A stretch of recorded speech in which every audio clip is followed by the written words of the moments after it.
Seguimos al sur del 32, como todas las semanas. En este caso nos comunicamos, viajamos. Beca directamente para San Pablo. Ahí reconozco la oficina del amigo Breno Adman. Él es analista, periodista, un colega muy querido. Tuvimos el gusto de estar en su casa en las pasadas elecciones y es un placer tenerlo aquí al sur del 32.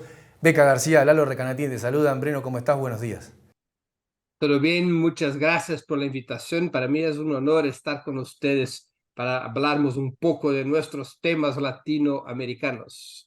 Que tenemos unos cuantos para hablar, pero en este caso nos vamos a centrar en nuestro querido Lula da Silva, que volvió a la ONU, a la apertura, como le toca a Brasil históricamente hacer la apertura de oradores en la reunión anual de la ONU. 20 años después, lo vimos con su corbata, con la gravata, con los colores brasileños, que se extrañaba mucho, y hizo planteos sobre 3 o 4 puntos interesantes que nos gustaría que nos compartas tu análisis de lo que dijo Lula en la pasada presentación. Mira, yo creo que ha sido quizás el más importante discurso que ha hecho Lula en sus viajes internacionales. Y yo no estoy hablando solamente de ese tercer periodo de gobierno, estoy hablando en los últimos 20 años, desde que ha sido presidente de Brasil entre 2003 y 2006. ¿Por qué consideras que es tan importante este discurso? Mira, porque yo creo que es un discurso programático. Él puso en tela algunas de las cuestiones más fundamentales de nuestro tiempo. Estoy hablando acá de la transición energética, del bloqueo contra Cuba, de la persecución judicial a Julián Assange, de una crítica durísima al neoliberalismo, exigiendo una nueva orden económica. Estoy hablando acá de un conjunto de temas que son casi un programa del sur global, o sea, un programa de cambios contra la orden unipolar que ha nacido en 91 después del colapso de la Unión Soviética y del campo socialista. Entonces Lula puso con mucha coraje, yo diría, y con mucha claridad esos puntos, que son un programa, un acuerdo programático del sur global para cambiar el escenario en que el mundo vive hoy día. Breno, tomando esto que decís y comparto el tema de Sur Global, de cara a lo que viene, ¿cuál crees que es el rol que va a cumplir o tal vez retomar Brasil en este esquema? Digo, tanto Mercosur, UNASUR, BRICS ampliado. Mira, nosotros tenemos que saber cuáles son nuestras reales fuerzas, ¿no? Los países de la periferia del sistema capitalista, los países de Latinoamérica, no tienen poderío militar y son relativamente débiles económicamente. Hay que saber eso para mirarnos a los pasos que esos países pueden dar. Yo creo que la cuestión fundamental la ha presentado Bolívar hace más de 200 años. Tenemos que unirnos. O sea, si no hay una unidad latinoamericana, si Latinoamérica no avanza en la CELAC, en los proyectos económicos y políticos conjuntos, se no genera la construcción, se no hay la construcción de un bloque latinoamericano, nuestros países, aún mismo los países, digamos, con más fortaleza económica, como Brasil, México, Argentina, separadamente nuestros países no son, para utilizar un término tan de moda, no son global players, sino están unidos. Como un bloque, Latinoamérica tiene otro peso, porque ahí estamos hablando de más de 500 millones Claro. de habitantes, estamos hablando de una economía que tiene un cierto peso, estamos hablando seguramente en eso que reside la importancia más grande de la unidad latinoamericana, estamos hablando del principal proveedor de minerales, de productos agrícolas del mundo. O sea, Latinoamérica es responsable por alimentar el mundo y por proveer al mundo minerales fundamentales para el actual desarrollo del capitalismo. Entonces, Latinoamérica tiene que unirse. Esa es la principal tarea para que ese bloque pueda, digamos, negociar con los dos grandes polos del sistema mundial, que son Estados Unidos y la alianza sino-rusa, y para que ese bloque pueda, digamos, establecer sus condiciones, hacer sus presiones, buscar sus caminos. Y yo creo que en eso Lula está trabajando fuerte también desde que volvió al gobierno de Brasil. Sobre eso, quisiera que nos comentaras un poco de cuál ha sido la relación que ha mantenido con Estados Unidos y particularmente la buena relación en términos económicos con China, que nos pudieras profundizar un poquito sobre eso. Mira, las relaciones entre Brasil y Estados Unidos son relaciones complejas, cercanas y conflictivas. O sea, Sí. evidentemente que Brasil tiene una historia de relaciones comerciales con Estados Unidos y yo no creo que ninguna de las dos partes quiera romper con esa relación comercial. Pero el hecho es que con Lula, Brasil sale del campo hegemónico liderado por Estados Unidos, del campo geopolítico liderado por Estados Unidos. Estados Unidos pierde, digamos, potencialmente su principal aliado en Sudamérica. Brasil se mueve para otra dirección, para un campo contrahegemónico con Lula. Y esto evidentemente es una fuente de conflictos con Estados Unidos. Y eso se revela en muchos temas. Y Lula ha hablado de algunos de esos temas en la Asamblea General de las Naciones Unidas. La guerra en Ucrania es un tema. El tema Assange es otro. Sí. El bloqueo contra Cuba, las reglas neoliberales, el tema del financiamiento de la transición energética, donde los países ricos no quieren pagar la cuenta de esa transición. Entonces son temas conflictivos muy importantes, ¿no? Y Estados Unidos hasta el momento tuvo una estrategia de contestar a esos movimientos de Lula, no con una estrategia de shock, de confrontación. Estados Unidos trata, digamos, de presionar Brasil, pero públicamente tratar de hacer algunos acenos, tratando de hacer con que Brasil se mantenga en una ruta de diálogo con Estados Unidos, quizás tratando de hacer con que Lula cambie sus posiciones sobre algunos temas fundamentales, porque la situación de Estados Unidos yo creo que es la más difícil en términos de su relación con Latinoamérica, es la más difícil en toda la historia. Es la primera vez que Latinoamérica tiene sus 6 principales países, sus 6 principales economías bajo gobierno de izquierda.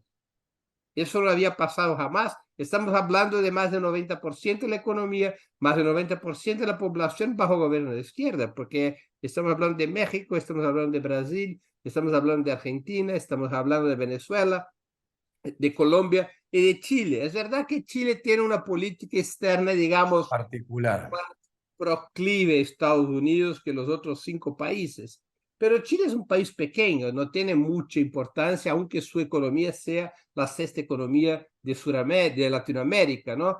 Pero fundamentalmente los países con más población, con economía más fuerte, están hoy día bajo gobierno de izquierda. Es una situación desfavorable a Washington como jamás ha sido en toda la historia de la independencia de las Américas, ¿no? Desde el final del siglo XVIII. Entonces, Estados Unidos trata de manejarse con eso, claro, también interfiriendo en la situación interna de los países. Ojo con las movidas cuidadosas, pero clarísimas de Estados Unidos en relación a las elecciones argentinas. O sea, eso acercamiento de grupos empresariales a Milei no sería Sí, posible si no es con el apoyo o con el visto bueno de la Casa Blanca.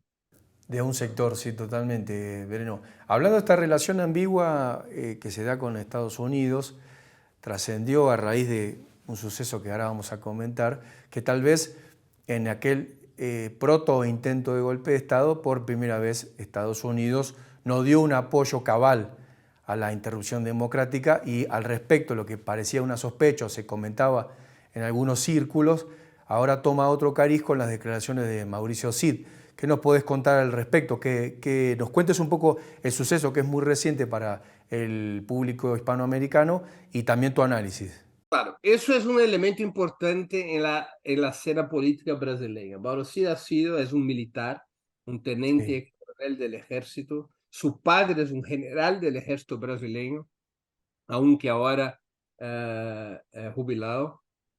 Mauro Cid ha sido una persona de mucha confianza de Bolsonaro y ha hecho una delación premiada, como se dice por acá, involucrando a Bolsonaro, involucrando un almirante, es jefe de la Marina en Brasil, en términos de conspiración por un golpe de Estado. Mira, esa delación premiada tiene un poco de maniobra también, aunque tenga contundencia, que eso ha generado una nueva etapa en las crisis que tiene que ver con la intentona del 8 de enero, no es suficientemente fuerte para, digamos, dejar claro la participación de los militares en el Bien. golpe. O sea, él trata de individualizar el tema en un almirante, no en alguien del ejército, y acá en la tradición brasileña la posibilidad de que una tentativa de golpe sea sin el ejército es una ficción, ¿no? Inviable, claro. Claro, eso es como en Argentina o como en Chile, de las tres fuerzas, la que tiene, digamos, ficha, efectivamente es el ejército. Territorio, básicamente. Claro. Claro, o sea, la Marina y la Aeronáutica en nuestros países son fuerzas mucho más débiles que el ejército, ¿no? Pero es una historia, digamos, aún muy obscura, ¿no? Aún poco clara, pero de todas formas, yo creo que puso el tema militar otra vez en otro nivel. Acá en Brasil hay una cuestión muy grave. De alguna forma un poco comparable con la historia argentina, pero yo creo que en Brasil más grave. El ejército, las Fuerzas Armadas, pero fundamentalmente el ejército, han ejercido sobre el Estado brasileño un rol tutelar desde el siglo XIX. Acá en Brasil no ha sido el Estado que creó un ejército, fue el ejército que creó el Estado, En un estado, claro. ¿no? Entonces, el ejército acá siempre ha sido, digamos, en términos bromosos, el ejército ha sido el padre del Estado, el dueño del Estado. Y siempre se ha portado de esa forma, especialmente desde la guerra de Paraguay en la segunda mitad del siglo XIX.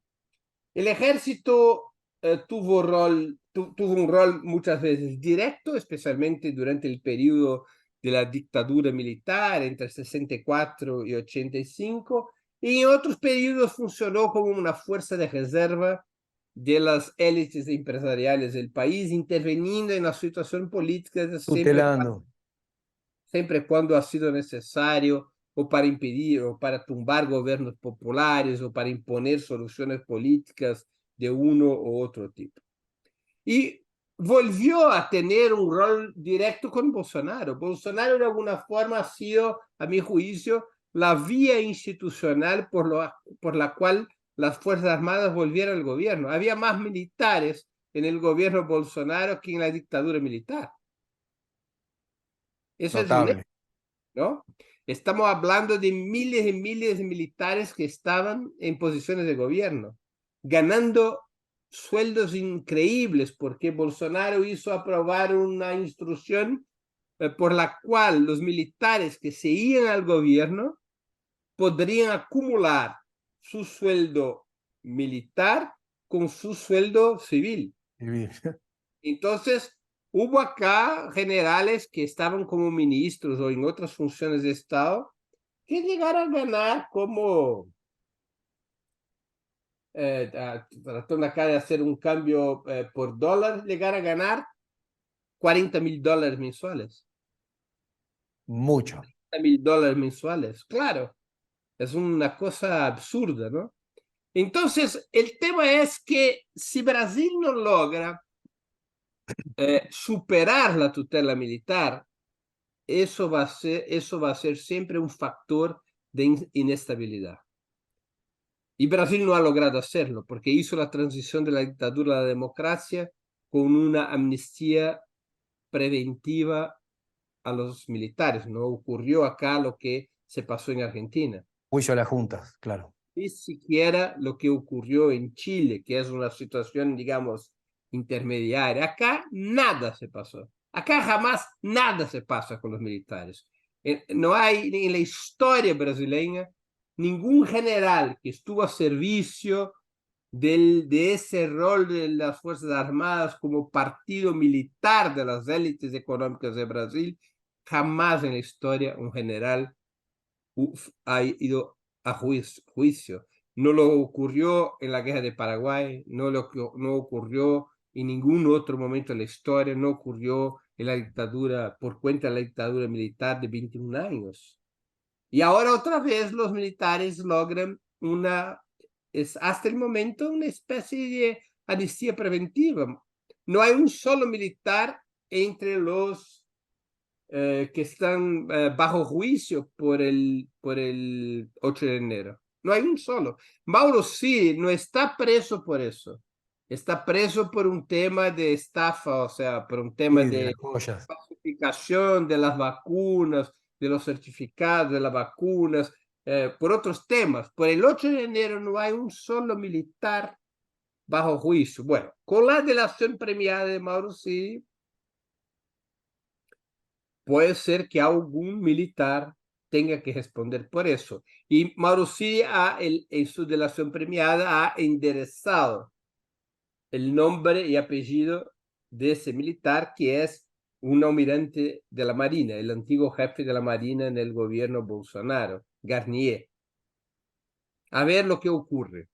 Tal vez sea la primera vez. Beca, ¿querés agregar? Sí, yo quisiera preguntarte un poco, ya has resaltado aspectos importantes y relevantes sobre el papel de los militares, pero pensando ya en una clave internacional, este despertar de bolsonaristas en realidad en toda la región, que en Argentina se llaman Milei, acá tenemos un Eduardo Verástegui o una Lili Telles, ¿no? Pero digamos, ¿cómo tú analizas esta situación y la permanencia del bolsonarismo y las figuras como Bolsonaro, ¿no? O sea, ¿qué está pasando en Brasil actualmente y cómo analizas esta nueva oleada de líderes fascistas de corte bolsonarista? Mira, yo creo que en ese último periodo histórico del siglo XXI, Latinoamérica, especialmente América del Sur, vive en una situación pendular. Hay una crisis muy fuerte del sistema capitalista en el mundo y fundamentalmente esa crisis afecta a Latinoamérica y a Sudamérica. Y la situación está mala, la vida de la gente está empeorando. Los hijos viven peor que sus padres. Es la primera vez que ocurre en nuestra historia. La idea fundamental que entrega legitimidad a los modelos políticos económicos, que es la idea de prosperidad, esa idea se rompió. No hay prosperidad más en el mundo. Al revés, lo que nosotros tenemos es Carestía, ¿no? una pérdida de las condiciones de vida de la nueva generación en comparación a las generaciones mayores, a las generaciones más antiguas, y acá en Latinoamérica eso es aún más grave. ¿Qué ocurre en una situación de ese tipo? La gente se queda muy desesperada, hay olas de desesperación social que no se interrumpen. Esas olas de desesperación social llevan a la gente a buscar muchas veces soluciones polarizadas, a veces por la izquierda, a veces por la derecha. Y van oscilando porque evidentemente la derecha es parte del problema, no es parte de la solución. O sea, la derecha estuvo directamente involucrada en la consolidación del neoliberalismo en Sudamérica. pero la izquierda no logra salir de ese sistema, está atrapada a ese sistema, es parte del sistema finalmente. No es una izquierda que tenga la voluntad política o que tenga, digamos, las condiciones históricas de romper con ese sistema. Entonces, el pueblo vota por la izquierda, la cosa sigue más o menos igual, mejora un poco y tal, pero los problemas no se resuelven porque no van a ser resolvidos dentro del neoliberalismo, como ha dicho Lula en las Naciones Unidas. Una parte del pueblo que votó por la izquierda después de 4 años del gobierno llega a la conclusión de que las cosas siguen malas. Bueno, ahí aparece un tipo de extrema derecha proponiendo destruir a todo. Bueno, entonces el péndulo gira a la extrema derecha. El tipo fracasa. Bueno, vamos nuevamente con la izquierda. Vuelta. Entonces es una situación que no se resuelve, digamos, sin la superación del problema estructural. El tema es que hace falta la voluntad política y la fuerza para una solución estructural. Los países que logran, digamos, en alguna medida, con más críticas que se puede hacer, romper la situación estructural, ganan una cierta estabilidad política. Yo me refiero a Venezuela. Con todos sus problemas, logró una estabilidad política, porque rompió con el viejo Estado oligárquico a servicio de las élites económicas del país. Las viejas élites en Venezuela perdieron el poder.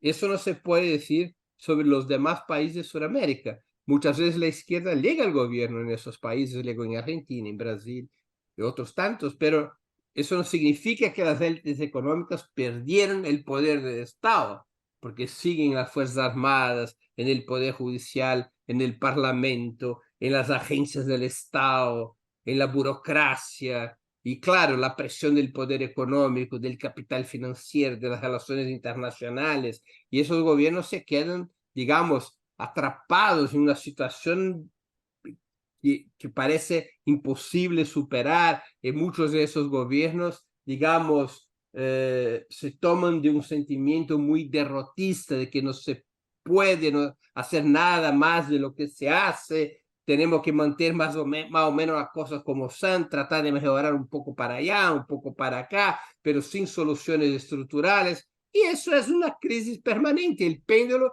va a seguir girando, y cada vez va a girar más rápido. Mira que en el primer ciclo progresista, el péndulo, el promedio del siglo fue de 10 años. Las décadas, sí. Décadas 10, ganadas. ahora es más corto, o sea, el péndulo me parece que está entre los 4 y los 6 años. Y puede ser que se quede aún más corto, Es ¿no? factible.